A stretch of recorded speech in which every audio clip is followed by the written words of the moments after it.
respon The Fed terhadap kenaikan inflasi yang mungkin ini menjadi sesuatu yang dianggap tidak terkendali, sebetulnya kalau dari sisi pasar itu sudah price in sebetulnya. Ada mungkin ekspektasinya sebetulnya lebih tinggi dari yang sudah direncanakan oleh The Fed itu sendiri, di mana dalam perencanaannya mereka menyatakan bahwa mereka menaikkan suku bunga sekitar 4 kali, sedangkan konsensus pasar itu berada di rentang antara 6 kali mendekati 7.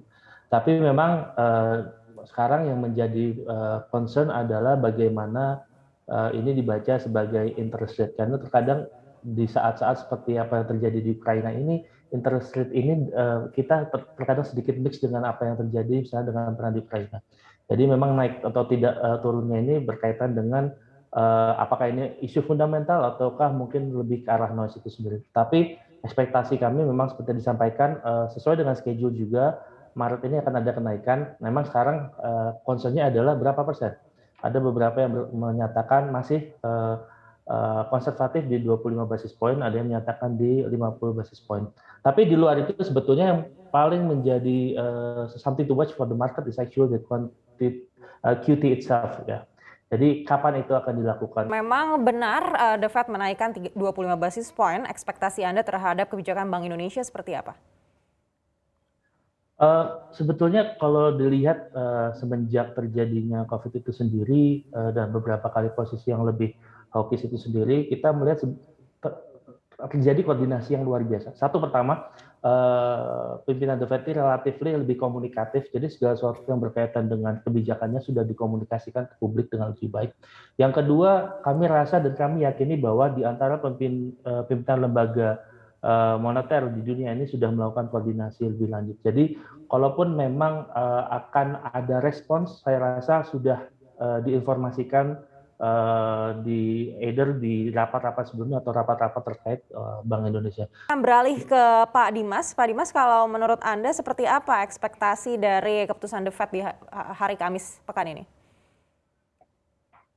Oke, jadi kalau kita lihat ya, tadi senada dengan Pak Surya, kalau sepanjang sekitar 1,5 tahun terakhir sebenarnya komunikasi Fed ke market itu sudah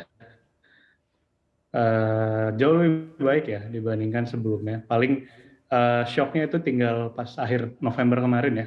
November kemarin mereka mengganti stance mereka dari inflasi itu hanya sementara menjadi ternyata cukup tinggi, pertama, kedua tidak sementara itu gitu ya.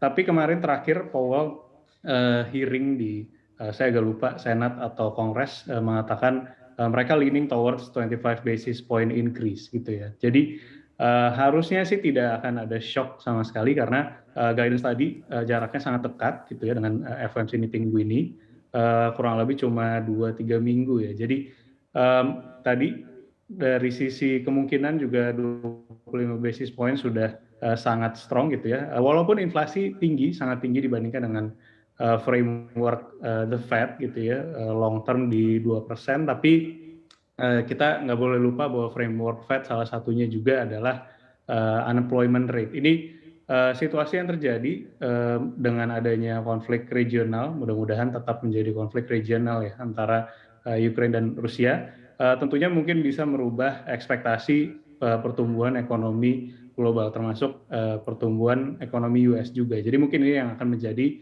salah satu pertimbangan The Fed untuk tidak terlalu terburu-buru, tidak terlalu ekstrim menaikkan suku bunga acuan mereka, dan tadi ya mudah-mudahan sesuai dengan ekspektasi pasar sekarang di 25 basis points. Baik, lalu ekspektasi Anda terhadap respon Bank Indonesia seperti apa?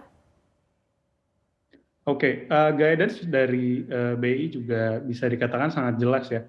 Mungkin saya kalau dari sisi saya yang kita perlu highlight adalah betapa kuatnya rupiah ya di kondisi saat ini. Mungkin bisa dibilang rupiah salah satu yang paling strong dibandingkan dengan pergerakan nilai tukar negara-negara lain.